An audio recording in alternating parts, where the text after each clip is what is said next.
If you're planning to visit Bali this year, this video is for you. In this video, I'm gonna walk you through everything you need when you're planning a trip to Bali. We're gonna talk about the best time to visit Bali, the best area to stay, things you have to do, and some of my personal recommendations as someone who lived here for the past 4 years.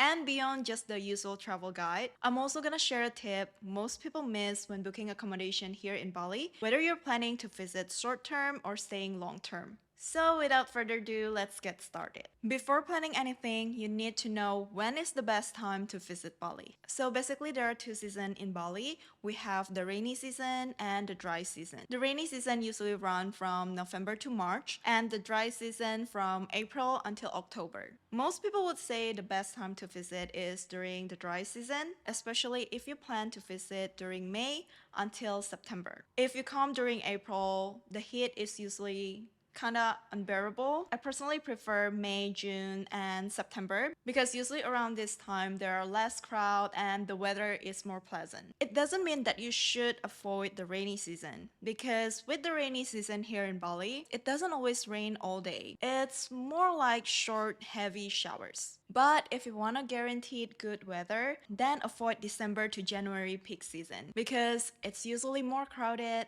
more expensive, and it rains a lot more often. One of really important thing to keep in mind is Nyepi, also known as the Silent Day. This is a huge holiday here in Bali. It's a Balinese Hindu day of silence where the entire island basically shut down. The airport closes, roads are empty, and you're expected to stay inside your accommodation for 24 hours. This also means no loud noise. So if your trip happened around this period, then you want to make sure that you arrive at least 24 hours before Nyepi so you can settle in, get groceries because you cannot go out to get food or order a delivery. Now let's talk about where to stay in Bali. Bali is a huge island and depending on where you stay, you'll also get different experience. So let's break it down. First one is Canggu. This is the most popular area, especially for expat in Bali. This is also where I spend most of my time when I'm in Bali. It's basically the main hub for most people who come to Bali for that cafe lifestyle,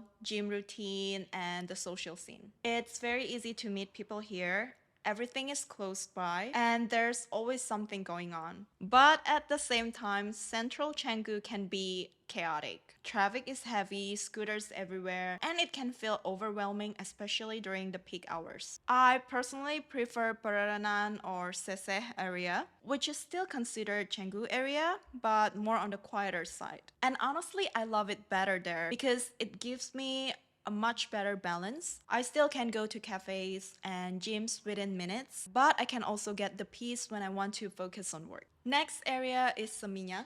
Seminyak is more of a touristy and upscale area. Personally, this is not my favorite area because traffic can feel so hectic. It feels more crowded and more commercial. But before Canggu got super popular, this is the go-to area. So if you like a more polished experience, nice restaurant, and popular beach club, you can definitely check it out. Ubud is where you go when you want a nature and also slower pace of life. I think this is a must-go area, especially if it's your first time coming to Bali. You'll find rice field, jungle views, wellness retreat, yoga studios. It is a completely different side of Bali compared to the beach area. And a lot of people come here to slow down and reset. Uluwatu has been getting more popular recently. And the last time I was there, it gave me a similar vibe to Canggu. People usually go there for the beach because the white sand and the water is honestly a lot nicer compared to Canggu. So if you're looking for a nicer beach or a sunset view, Uluwatu is definitely worth a visit. Just keep in mind that the road there is hilly, so you want to be careful if you're driving. Next is Sanur. If you have watched some of my previous video, then you know that this is one of my favorite part of Bali. Sanur is perfect if you want a more chill, laid-back beach vibe without the crowd. It is much more quieter compared to places like Canggu or Seminyak. And the beach here is actually really calm. No big waves, so if you're into surfing, this is probably not the best area, but it's great for swimming, cycling, or just the slow mornings by the beach. I also think this is one of the best area to live long term. You still have a nice cafe scene, good access to the gym and wellness thing, but it is less chaotic. Also, it is more convenient when it comes to things like access to the hospital or daily essentials. So if you're not into the party scene and want somewhere peaceful but still comfortable, Sanur is really a solid option. Last but not least is Nusa Dua. This is where most of the luxury resorts in Bali are located. You'll find a lot of big hotels, all-inclusive resorts in this area. So this area is perfect if you're looking for a staycation, but Bali is definitely a huge island, so I don't think I can cover all the areas in one video. These are some of the major and more popular ones. Now here's the tip that I was talking about earlier. This can actually save you a lot of money when you're booking an accommodation in Bali. If you're staying for short term, I personally would recommend booking.com. They often has better deals compared to other platforms. And sometimes they do run extra discount, so you want to keep your eyes on that. But if you're staying longer term, and I'm talking about more than a month or even a year, don't rely on Airbnb. Instead, you can go to a Facebook group. There are a lot of accommodation group in Bali where people post about available rooms, villa, and monthly stay for almost every day. And it's usually a lot cheaper than Airbnb. The only thing is before booking any of this place, I would highly recommend for you to go and check out the place yourself. When you go to check it out yourself, you also get a better understanding of the environment, how the room actually looks like. So yeah, that's something that I usually do before I book something long term. In terms of transportation, it's actually pretty convenient here in Bali. The two transportation app that you want to get before coming to Bali is Grab and Gojek. So basically this is where you can book a scooter ride or a car ride, and you can even order food delivery from these apps. A lot of people also rent scooter, and I would only recommend this if you know how to ride a bike properly. Bali is not the place where you want to learn how to ride a bike, especially if you're not taking any lessons in advance. A lot of people here are driving without driving license, and most of the time it's more likely that you'll get into an accident if you don't know how to drive. But I rented mine for around 60 bucks a month, and usually a full tank of gas costs around $4. Also, if you get on a bike, make sure that you wear a helmet. I've seen a lot of people here, especially in Canggu, driving without one, and if you got into an accident, that can be pretty serious. Now let's talk about how to avoid getting Bali belly. So if you haven't heard about Bali belly, it's basically an upset stomach that some travelers get when they're adjusting to food or water here. So a few things that you can do to avoid Bali belly is you want to stick to filtered or bottled water. Be very careful with ice in a very local spot. Before you go eat out, you can go and check on Google reviews and make sure that the restaurant has a high food turnover. It is not something to be scared of, but definitely something you want to be mindful of. In terms of payment method, a lot of places in Bali take cards, so you don't necessarily need to bring cash around. But if you go to small warungs or a local shop, then most of the time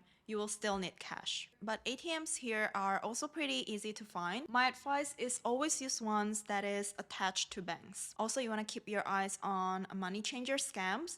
I heard that has been happening a lot more often here in Bali. Now let's talk about the fun stuff. I'll give you some of recommendation about top things to do here in Bali. Bali is a beautiful island, and there's a lot of things that you can do around this island. So if it's your first time coming to Bali, I would highly recommend to check out Ubud because a lot of these activities can be done in Ubud. So you'll probably hear the usual recommendation like the Tegalalang Rice Terrace or the Monkey Forest in Ubud. And I know it's a very touristy spot, but I think it's still worth it to check out at least once because they're iconic for a reason. But my personal favorite thing to do in Ubud is actually called Melukat. Melukat is a traditional Balinese water purification ritual. So it's usually take place in a holy water temple where you go to a cleansing ceremony using a sacred spring water, and it's believed to help cleanse negative energy, emotion, and also a good way to reset your mind. A lot of people describe this feeling as grounding and emotional in a good way. So I've seen a lot of people were like crying when they're doing this ceremony.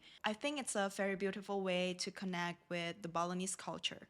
Another fun options if you want to do something more adventurous is to do ATV. You'll find a lot of tour where you can book ATV rides, and it's very iconic because you're riding it through the jungle and rice fields. Bali is very rich in cultures, so I think visiting a temple is something that you shouldn't skip.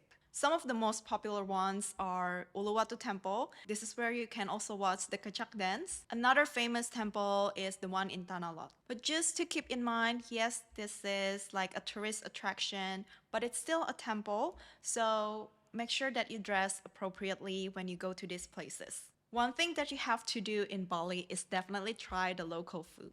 And I'm not just talking about nasi goreng or mie goreng, which is pretty mainstream here in Indonesia, but I'm talking about Balinese food. So food like babi guling or the suckling pig, or my personal favorite, nasi campur. I also went to this modern Japanese cuisine with a Balinese twist in Nusa Dua. This restaurant is called Siki. I definitely think it's very unique and definitely worth trying if you're around Nusa Dua area. Another popular experience that you have to try in Bali is hiking Mount Batur during sunrise.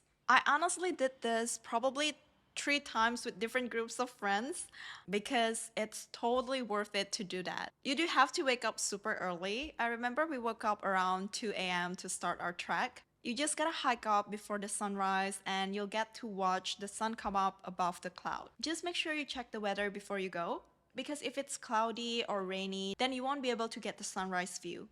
If you're in Bali during the weekend, definitely hit the Sunday markets. So they have several different Sunday markets here in Bali depending on the area. There is one in Canggu called La Brisa Sunday Market, which has like a nice beachy vibe. They have local brands, food, handmade stuff. You can easily spend a couple hours there. Just make sure you go early in the morning because during the afternoon it can get pretty intense. And if you have extra time, don't just stay in Bali. There's a couple different islands that you can easily visit from Bali. For example, Nusa Penida, Nusa Lembongan, Nusa Ceningan, or the Gili Islands. But that is all for this Bali travel guide. I hope this helps to plan your trip a lot easier and to avoid the common mistakes. I will leave some useful links in the description box below and feel free to comment below if you have any questions. But that's it for this video and I'll see you on the next one. Bye!